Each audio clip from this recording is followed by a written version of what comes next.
Hello and welcome back to the virtual classroom. I'm your host, Dr. Olmsted.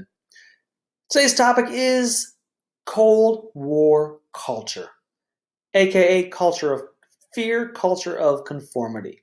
Before we begin, as always, take a moment, hit pause on this video, jot down that lecture outline to the right, and pay particular attention to those key terms there at the left. Make sure you can identify the who, what, where, when, and why. Be able to connect them to each other and their larger historical significance. You got it? Let's get started. Now, we left off with the Cold War. And we talked a lot about the Truman and the political side of things, ideas of containment, the Truman Doctrine, and ultimately what it is in the late 40s. And of course, we left off with Truman getting reelected in 48. But how did living in constant fear of atomic annihilation actually impact how we as Americans lived at home? That's on the one hand. The juxtaposition to that is, this is the 1950s. Traditionally, especially when I was growing up, the good old days, right? When were the good old days? The 1950s. Is when everyone had the husband, the wife, the 2.3 kids, the dog, the white picket fence, lived in the suburb, living the American dream. That was the 1950s. And of course, you get things like this. These guys have got the American dream. They got the husband, the wife, the 2.3 kids. Guys, don't quote me on 2.3. 2.3 was the average number of kids people had. And/or was 2 kids plus a pet, plus a dog, right? It's just one of those things growing up that I was always told, the average American family has 2.3 kids. It's always stuck. But you have your American family here. He's got his new speedboat. In fact, he's even got a better engine holding in his hand he's going to replace with. Probably all but on credit. The little wife's over there looking all nice and cute on the grill, grilling the food for her husband because she's the cook. You got the newest in technology, things like a lawnmower, things like some new golf clubs, a couple tennis rackets, I guess badminton mat. Got the brand new bike, got the Wheaties box, and of course, the daughter's playing her little pool despite the fact that she is right by the lake. Again, living the American dream. And of course, this idea of the 1950s was popularized by television, like Leave It to Beaver. Again, notice husband, wife, 2.3 kids, live in a nice, quiet suburban neighborhood, a little bit of mischief, but always on their best behavior, always showing respect to their elders. This show, this idea of the 1950s was an idyllic, suburban, white America vision. The myth was, and why we look back at it with rosy-colored goggles, was that the 1950s was a decade that was free from social and political turmoil. Yes, there was international issues we'll talk about. But at home, things were homogenous. Things were culturally similar. Socially, we were the same. We were all going in the right direction. But the reality is, remember, we talk a lot about myths and reality, right? The myth and the rhetoric of the West, the myth and the rhetoric of the South, the myth and the rhetoric of the 1950s. The myth and rhetoric of the 1950s was it was a time of glories. This is the good old days when you talked to your neighbors and everyone kept their houses clean and proper and everyone had a little more respect for each other. But the reality is, of course, that it was ripe and rife with turmoil. It was a very dichotomous period that's encapsulated by these two very famous paintings. On the left, Norman Rockwell, someone picturing a Thanksgiving dinner. Again, notice the nice quintessential white American family. Suburban homes, gathering together to celebrate the truest of all American holidays. Oh, wait. Do we have one of those? Sure, Thanksgiving. Why not? And after that, we'll kill the Native Americans because that's what happened after the first Thanksgiving. And on the right, though, so on the left, we have this Norman Rockwell artistic representation that says life was good. On the right, though, we have the picture of Jackson Pollock. This is his vision in the 1950s. What do you see? Chaos, fear, animosity, strife, turmoil, turbulence.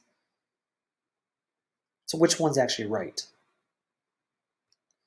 Well, on the one hand, there's some evidence that we indeed were living as a people of plenty, Norman Rockwell.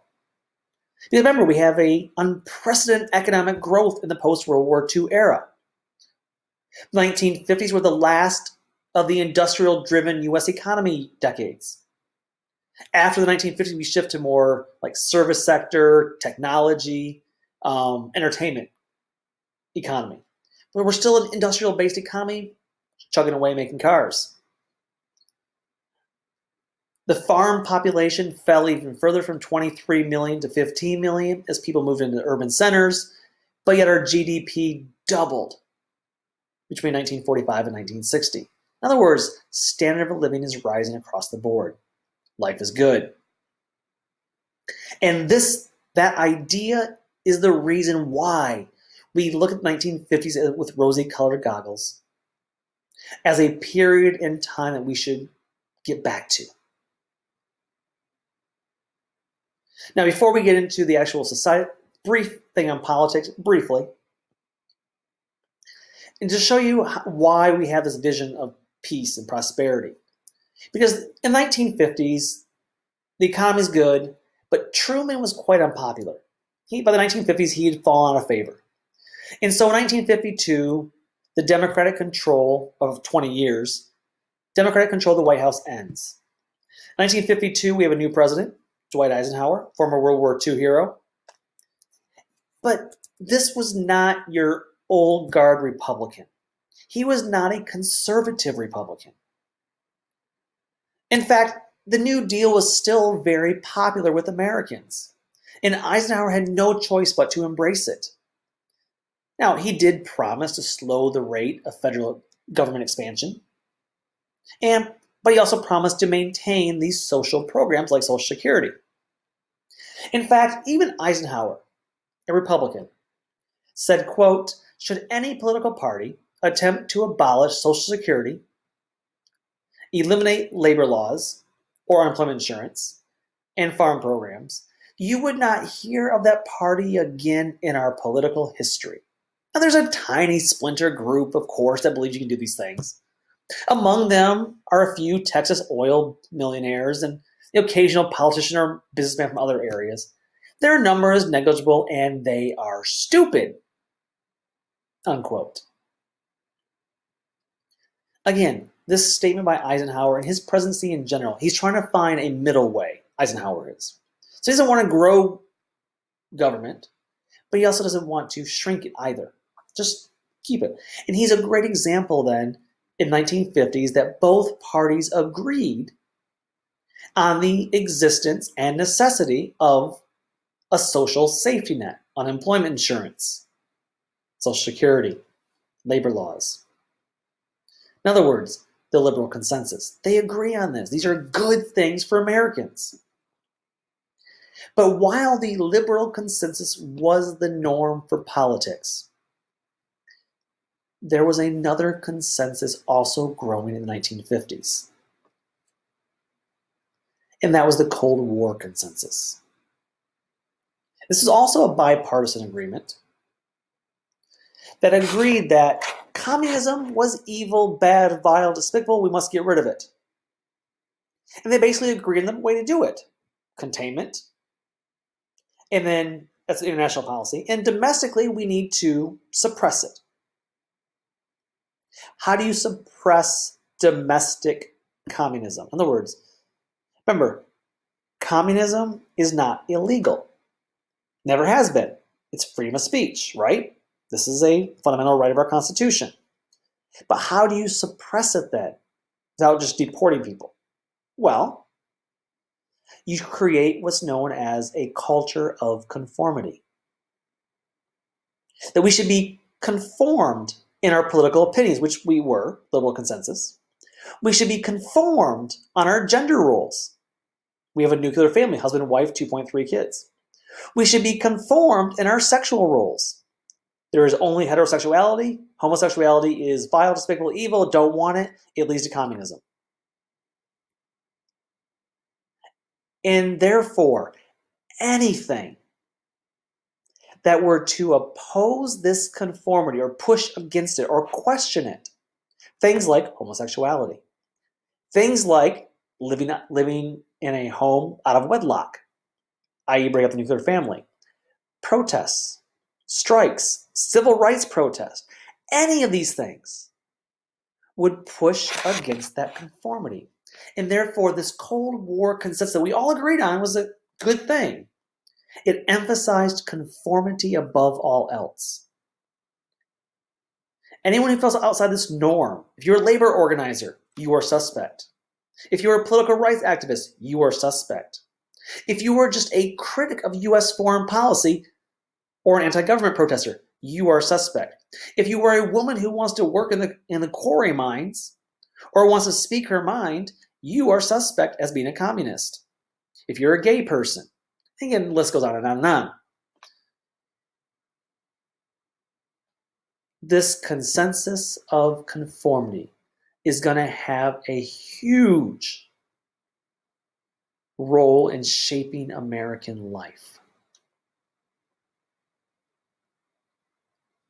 And this culture of conformity is going to define American culture during the 1950s and beyond. Now, in order to understand this culture of conformity and its impact on the 1950s, you got to start with one thing: suburbanization. Now, we talked about suburbs in the past with trolley cars, but no. This is our true modern day suburbs, suburbanization at its fullest. See, in the post-war years, there was an explosion in the suburban population. The dream of home ownership, with the embodied hopes of a better life, came within reach of millions of Americans in the 1950s. And of course, because of this high demand, one of these new technologies, now it's not new per se, but the way it was used was new, was to create assembly line type homes, to standardize home building, to cut down cost, lower cost, more people can move out to the suburbs. These cheaper homes began popping up in the outskirts of cities. Suburban neighborhood developments sprang up nationwide, aided in large part by the federal government. You see, the government began offering really good deals on home loans to World War II veterans. World War II veterans were often able to purchase homes with no money down and monthly payments as low as $56.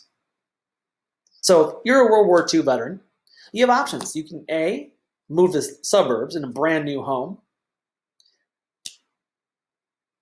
with a great loan offer from the federal government, no money down, $56 a month, or you can live in the city where you'll be charged $93 a month on average. So you can get a new home in the suburbs for about half the price. Who's moving to the suburbs? Oh, wait. Here's some of the biggest ones, by the way. Levittown was the biggest one. But the problem is, by design, African Americans and African American veterans were largely left out. And therefore, the suburbanization of America is largely a white movement to the suburbs. Now, historians use a different name for this. It's called white flight. Whites flee the inner city, and they begin to live in the suburbs. Yeah, think about this for a minute. I want to spend a minute here for it. This is important. This is a process, right? This doesn't happen overnight, it's over a couple decades. But whites began to leave the city, often helped by the federal government with these low-cost loans. They moved to places like Levittown, suburban neighborhoods, large developments.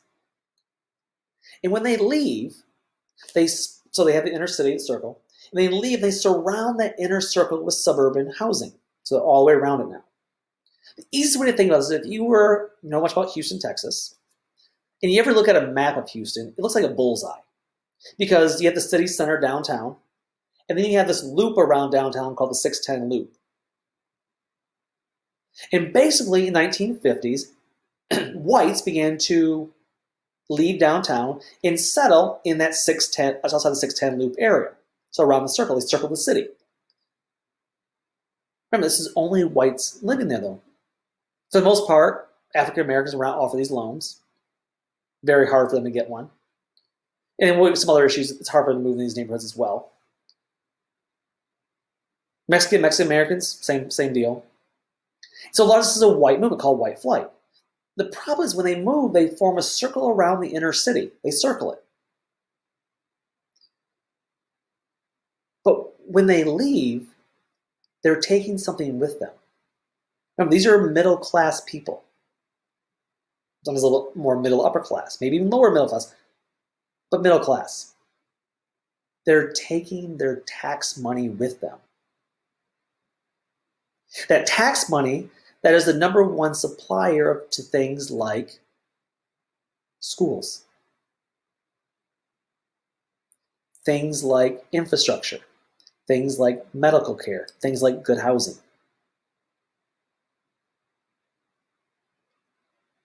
Think about this. If all the whites who have the more money, they're middle class, they have better jobs because they're allowed to have better jobs, if they leave the city, downtown, and they settle outside that 610 loop, they form a circle around the inner city, a couple things happen here. One, they take the tax money with them, which means the funding, the major source of funding for public schools is gone, which means those inner city schools are going to deteriorate. Public amenities like local pools are going to be dried up because there's no funding to keep them up and maintain them and hire people to clean them up and work them. So public pools in inner cities dry up. Things like repairing the roads or sewer systems.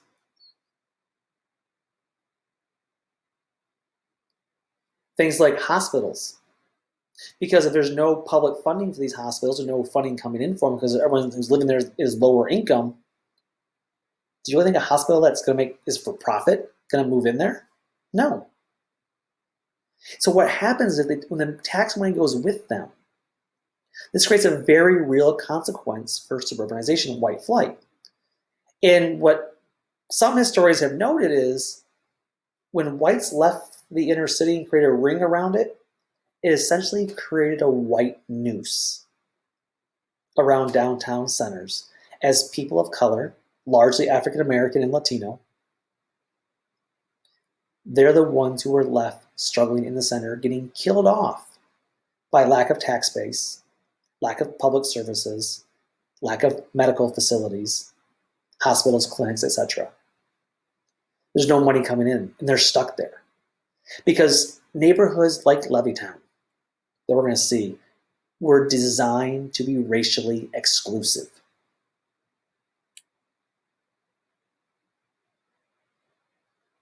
And the result of it is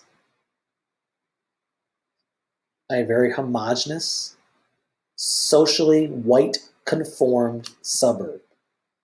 And then supposedly all the riffraff are in the downtown center, but they're stuck there because they're not allowed to leave. In fact, a number of these suburban communities, most of them have HOAs or POAs now. You know, homeowner association, they're the ones that tell you, you better cut your grass, it's too long, or you better power wash your driveway because it drives down the property value of your neighbor's house, right? I'm sure all your parents deal with that, and they probably don't like them. But most of these homeowner associations back in the 1950s, 1960s, 1970s, and 1980s contain what were called racial covenants that would not allow African Americans to move in. So you get things like this. You say, I understand it looks white from the sky, that's just a rough line. But what was inside is entirely white people. Now, the architects of Levittown were Alfred and William Levitt, And they built this planned community in the late 40s, early 50s. And this became the archetype for American suburbs across the country. And many other levee towns were created. Notice, conformity. They all look the same. Now, why? This is by design, not just because of the Cold War, but because it keeps costs down. They can produce the houses more cheaply, and thus more people can afford them with these cheap government loans. In fact, they were able to buy homes at a very cheap rate. Look at this. For just $8,500, you can have every modern city convenience plus country comfort, and you can have your choice of any one of 3 models. This reminds me of a kid's game where you have to look at 2 pictures and tell me what the differences are. There's not many differences. Think about it, even today. Go into any subdivision around your area, and especially the newer stuff they're still building, and look at how many different models there actually are of homes. Usually there's no more than 3 or 4. Unless you get different builders in there. Maybe stuff has 2 different builders building, so each company will have 3 or 4. But normally what you see is you get 3 houses, and then there'll be a couple changes for each one, like they might reflect one other way. So the door will be on the left versus the right. The garage will be on the left versus the right. See, but we still do this today because it keeps costs down. It makes it much easier. There are very few subdivisions in these suburban areas that are unique. This is by design. It's to keep costs down and allow conformity to ensure that property values stay high. And so for roughly $8,000, $60 a month, no down payment, you can own your own home. And soon, Levittown is home to more than 40,000 people. Oh, and a racially segregated neighborhood. In fact, in the contract that you sign, HOA agreement, you are not even allowed to sell or rent your house to any other ethno or racial group than whites. And the sad part is this is going to continue into the 50s, the 60s, the 70s, into the 80s. In fact, if you look at some old subdivision HOAs, that racial covenant clause that says you are not allowed to sell or rent to a person of color, usually black person, is still there. There's a study came out just in 2019 where a number of these old homeowner association agreements still contain that racial covenant clause. Now, it's not enforced anymore, but it's actually still there. And their argument is, well, it's just no one uses it anymore, and it's too expensive to get the lawyers to take it out. Too expensive. It's just right.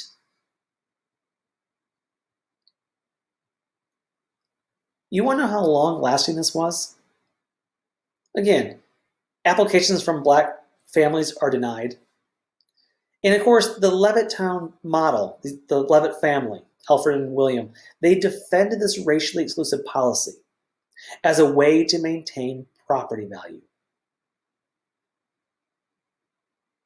Now, yes, whites wanted to live in these segregated communities. They wanted to.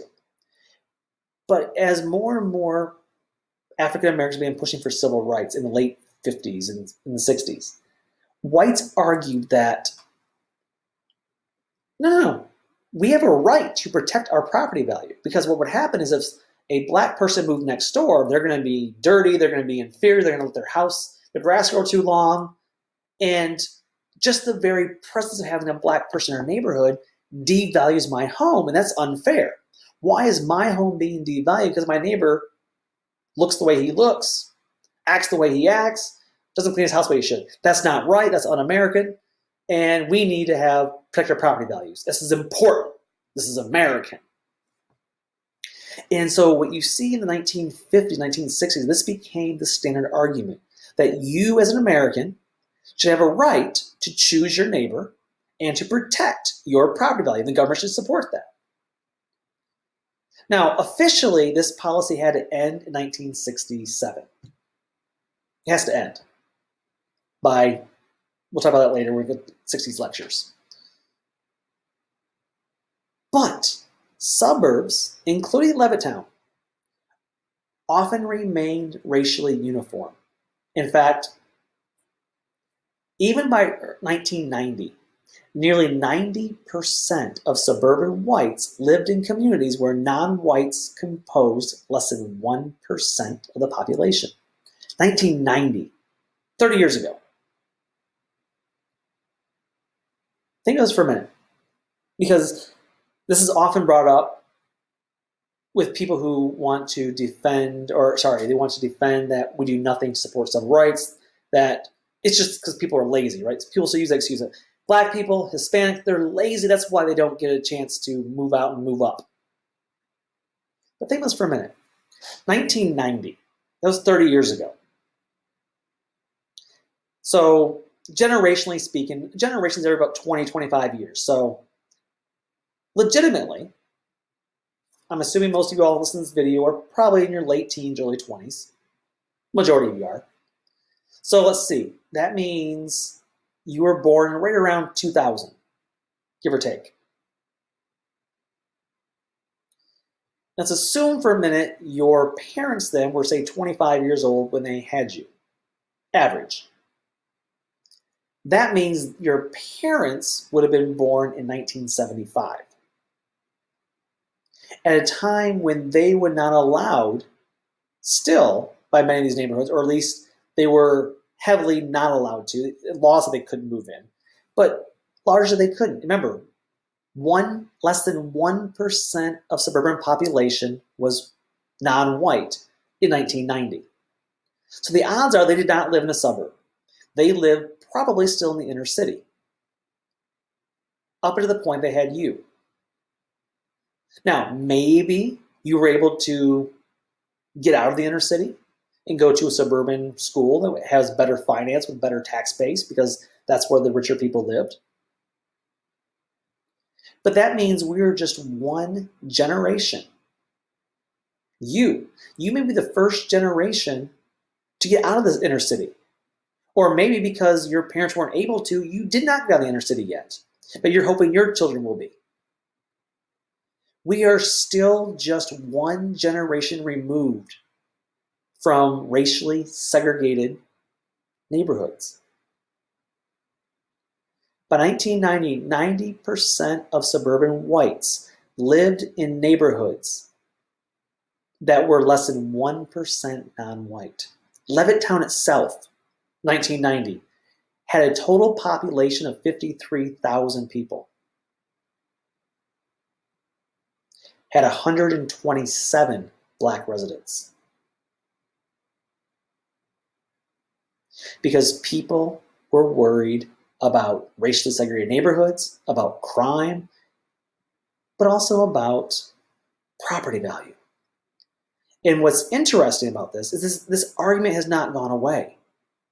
In fact, during the Barack Obama administration, he passed a law to help fight this continuing institution of keeping, poorer people out of suburban neighborhoods as a way to protect property values. And just recently, in 2020, the Trump administration has tried to revoke Obama policy, and Trump, as he often does, tweets. So I want you to see this. So the picture on the right is the current policy. The picture on the left is from the 1950s.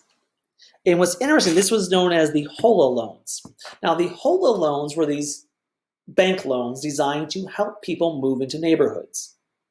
Look at this for a minute. It says, if the entrance of a colored family, non-white, into a white neighborhood causes an exodus of white people, it drops property values.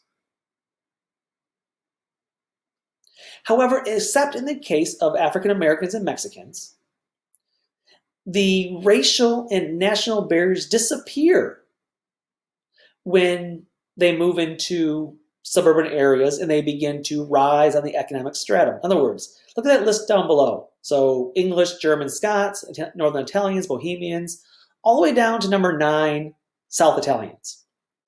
All those groups you would consider white. And what the article above it is talking about is saying that what happens is those first 8 groups, from English down to South Italians, when they move into a suburb and they do well and make money, that are considered white. But when those last two groups, African Americans and Mexicans, or Mexican Americans, move into neighborhoods, it causes whites to leave even more. It creates lower property values. Now that list, you see the 10 list there, this was considered the list or standard on who you give a loan to. Because the idea was you did not want to give a loan to a African American or a Mexican American, because if you did, it was a bad bet. They probably wouldn't pay it back. They're going to be charged more interest because it was a bad loan. And you know that if you do loan them the money, their property value will probably go down because whites are going to leave the neighborhood and property value will decrease as more and more people of color move in. This was 1950s, 1960s. So let me go back to my Houston example for a minute, and I'll get to the Trump quote on the Trump tweet on the right. Houston, Texas, 1950s, everyone moved out the 610 loop. Well, then by the 1970s, 1980s, all those African Americans and Latinos began moving, finally got a chance to move out of the inner city into outside the 610 loop. So what did whites do? They did white flight again, second wave. And so in 1970s, 1980s, 1990s, they moved outside what is now considered the Sam Houston Tollway, the Beltway. Into these suburbs are no longer Houston proper, but rather, say, Humble, Kingwood, the Woodlands. All these cities on the outskirts of Houston, where they now live in mostly white neighborhoods again. And you can prove this very well by looking at the yearbooks of schools. So you go into like HI, Houston Independent School District in downtown Houston area. It is predominantly black now. And it has been for years. But when you get to, say, the suburban districts, like there's a district called Aldine Independent School District. And Aldine, if you go back in the yearbooks and look at the 1970s, 1980s, everyone in the yearbook is white. But you flash forward to 1990s, early 2000s, now they become all African American and Hispanic. But then you jump to the suburbs now, into like, the Humble, Kingwood area, is the further north you go out of the city, you get lighter and lighter skin, less and less diversity. And again, this is by design. Now, to the Trump, so again, this whole idea that we are concerned about property value and about education level is the reasons we choose this, right? This is the argument that we want to maintain property values and a good education for our kids. Enter Donald Trump, you see the date, July 29th. He tweeted out, which he often does, that I am happy to inform all the people living their suburban lifestyle dream that you will no longer be bothered or financially hurt, property values, by having low-income housing built in your neighborhood. Goes on, your housing prices will go up based on the market and crime will go down. Because the insinuation is that people who are lower socioeconomic, often people of color, again, stereotypically and statistically, if they move into your neighborhoods, your property value will go down and crime will go up because of they're more dangerous? Insinuation? I'm not sure. And so then he goes on and says, I have rescinded the Obama-Biden AFFH rule. Enjoy. And again, I'm not putting it on here. I'm not trying to convince you that Donald Trump is evil. I'm not trying to say he's great. Because one of the big things in this course is continuity and change over time. You can see here, has the arguments really changed? And yes, Trump does not outwardly say, well, this is black people and this is Hispanic. He doesn't say that directly. It's insinuated by the socioeconomic issue of it versus the left list on the left, which is just the list that says, whoa, the worst bet for loans are African Americans and Mexican Americans. So again, we have this continuation, this continuity from the 1950s to the present day regarding suburbs and property values. Thus, suburbanization only hardened racialized divisions in American society. And again, this is a topic you can spend the entire semester on. I've already spent longer than I probably should on it, but we'll move on from now. Next, we have a racially homogenized suburb. In these suburbs, we are going to have clearly defined gender roles, aka the nuclear family. We're going to have separate spheres for men and women. Men who live in the suburbs get up in the morning, they get in their car, they commute to work, leave women at home to rear the children and maintain the home. And of course, as the middle class suburbanized, Cold War society saw a return to traditional gender roles, i.e. women do not work, women belong in the home, and emphasized the nuclear family, husband, wife, 2.3 kids, where the husband is the breadwinner, the wife is the mother, the son is the future breadwinner, and the daughter is the future homemaker and mother. And the thing is, after World War II, it was expected that women return to the home and carry on happily as this mother and homemaker. The man would return to the roles of breadwinner, and the children would be raised to fulfill their prescribed gender roles. And from all areas of society, this idea is being pushed, this culture of conformity. You need to conform to this. We saw experts. We saw advertisements. I mean, notice how sexist these ads are, 1950s. Ketchup bottle. So they're advertising a new ketchup bottle. It's easier to open, apparently. But you mean a woman can open it? Or the one on the right, where he is literally spanking her because she didn't store test to get the best coffee possible for her man. She got flat, stale coffee. So advertisements are reinforcing these gender roles, as are experts. One of the foremost experts was Dr. Benjamin Spock in the 1950s. He wrote a best-selling book. He's a pediatrician, known as the Baby and Child Care Guide, or as the original title was, the Common Sense Book of Baby and Child Care. Now, as a pediatrician, of course, he's a trusted doctor. And in this book, he assigns all child care duties to women,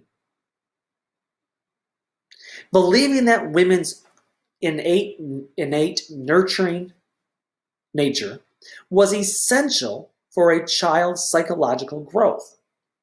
Essentially, Dr. Spock argues that the future of America depended on how well these baby booming mothers handle their responsibility in childcare, absolving dads of all roles as far as the emotional nurturing part of it. In fact, 1950s, when a woman gave birth to a child, the husband often dropped him off at the hospital and left and went home and just waited. It's a big difference from when my son was born about a year plus ago, where I was with my wife the entire time. I was holding her hand, and we actually had a birth at a clinic, at a birthing center with a midwife. Again, far different experience than the old way of, hey, honey, drop you off at the hospital? I'm going to go to the store, get some groceries. Yeah, just joking. That's your job. Hey, when you're done with the baby, pick up some steak on your way home, will you? I'm going to watch the game. 1950s culture. Conformity. Now, interesting enough, we know that women who were expected to find this role normal and satisfying were actually deeply unsatisfied and felt very unrewarded by it. I'm not saying all, but we can see some indicators that women were not happy in this prescribed role. One way we know is looking at alcohol and tranquilizer intakes. Yeah, you heard me right, tranquilizers. During the 1950s, you see, in 1955, tranquilizers were virtually non-existent. But in 1958, doctors prescribed 462,000 pounds of tranquilizers in 1958. In 1958, doctors prescribed 462,000 pounds of tranquilizers. The following year, they prescribed 1.15 million pounds of tranquilizers.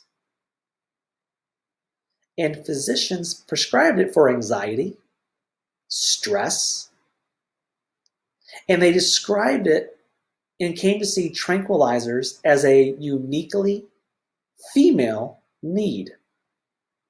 Because they were not having fulfillment, they were feeling anxious and depressed. So, gender roles in suburbia in the white perfect home. But again, there's some problems there apparently. There's problems with white flight, there's problems with the happy home.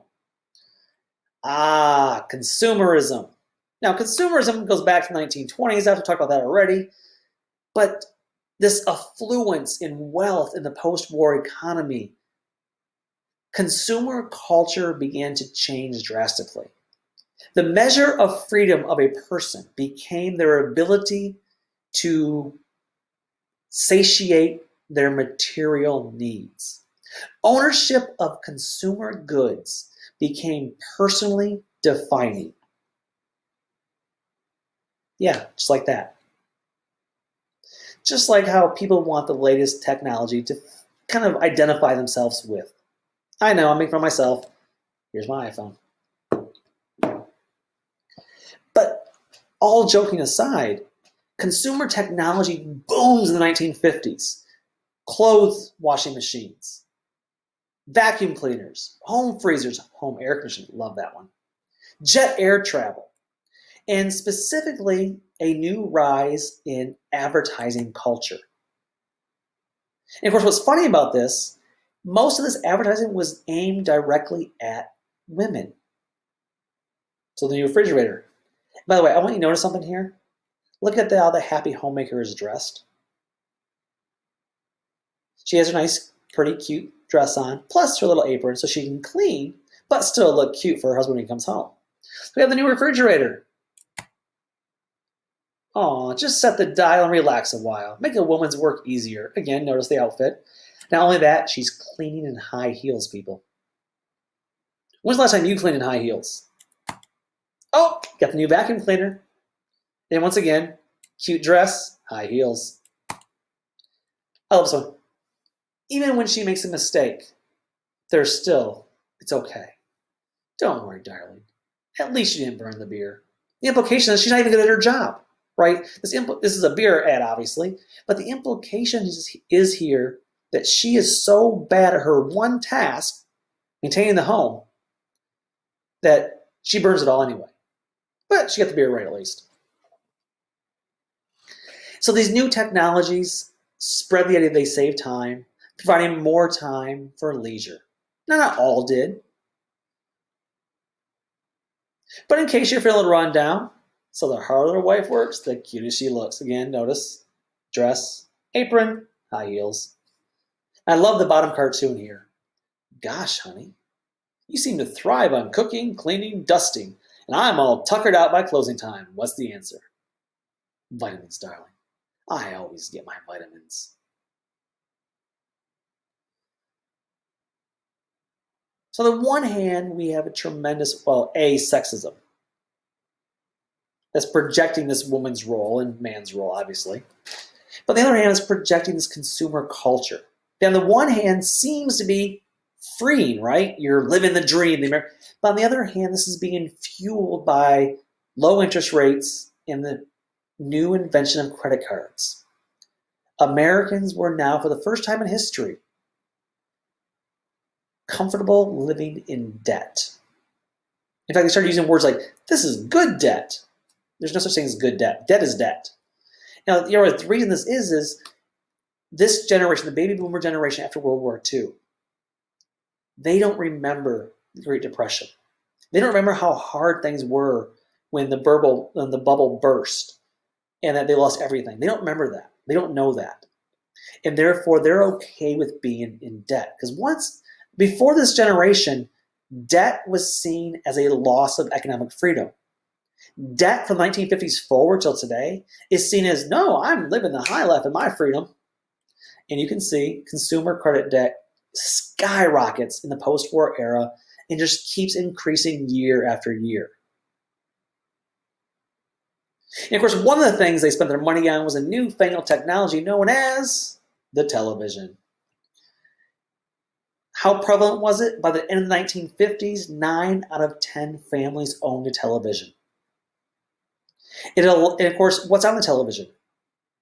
Well, images of middle-class suburban society that is being sold as normal, culture of conformity.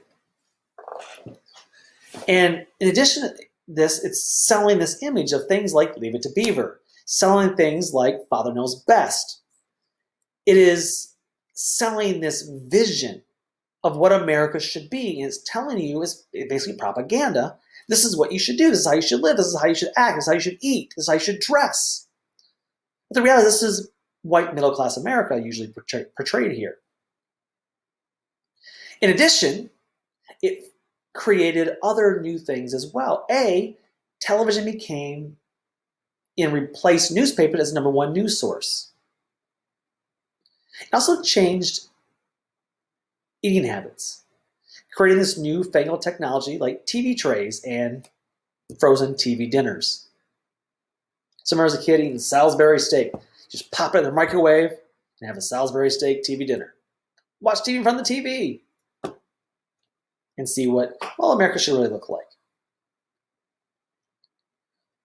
Now, of course, the ultimate epitome of this consumer culture was the automobile. Now, the automobile was the epitome. By 1960, 80% of U.S. families owned at least one car, 14% owned at least two, nearly all of which were manufactured in the United States. Again, big three: Ford, Chrysler, General Motors. This car culture vaulted American oil companies to the top ranks of corporate America. In other words, the richest companies were car companies and oil companies. Ford's one plant, River Rouge plant, the one factory, just one of his factories, the largest, had over 62,000 employees. And cars transformed American life. One of the first things that is, you need roads, right? Well, this very, conservative Republican who was not very conservative, Dwight Eisenhower, he authorized a massive expansion of the government by authorizing the Eisenhower interstate highway system.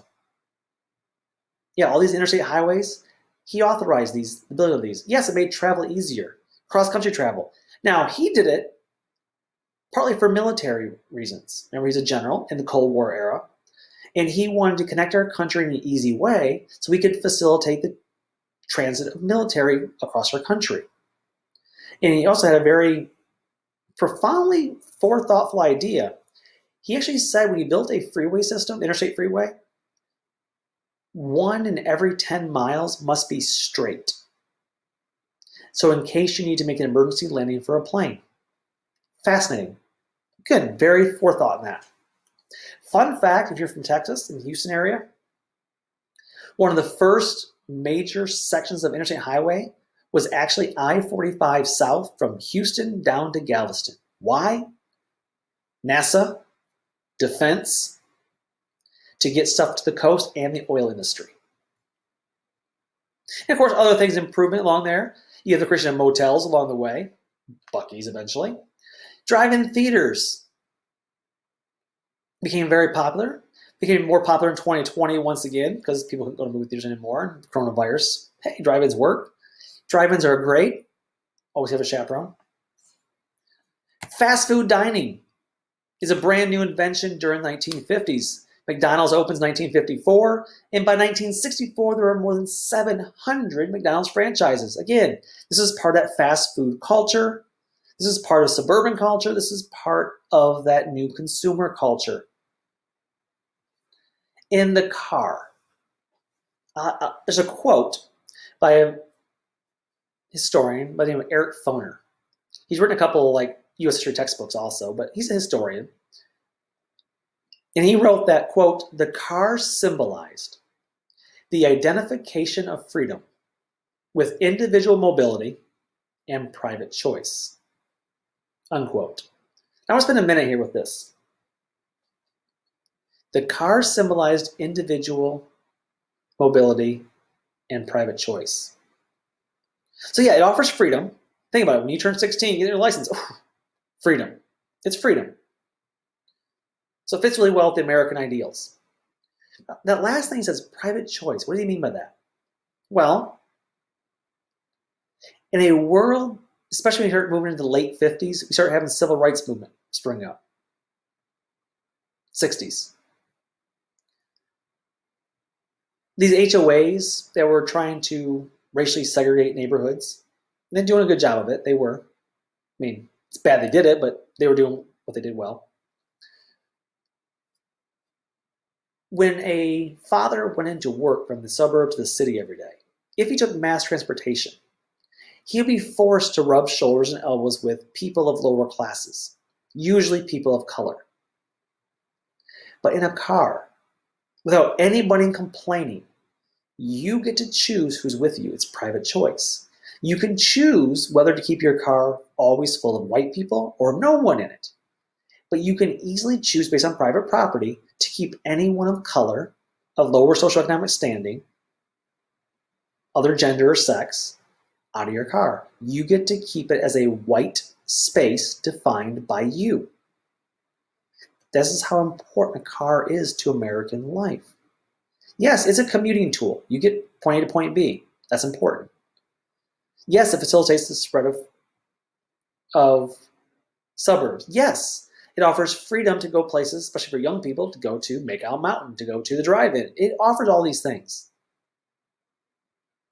But it also offers personal, private choice that you can say, you can be driving down the freeway and you can maintain your 6 feet of distance, or you can maintain 20 feet of distance from the person next to you who you may not like, don't want to know, or maybe looks different than you for religious purposes or gender purposes or hair color purposes, whatever it is. You get to choose. And the car becomes important for that. Again, you're able to homogenize and conform that space. Adding to this was a new wave of religious revival.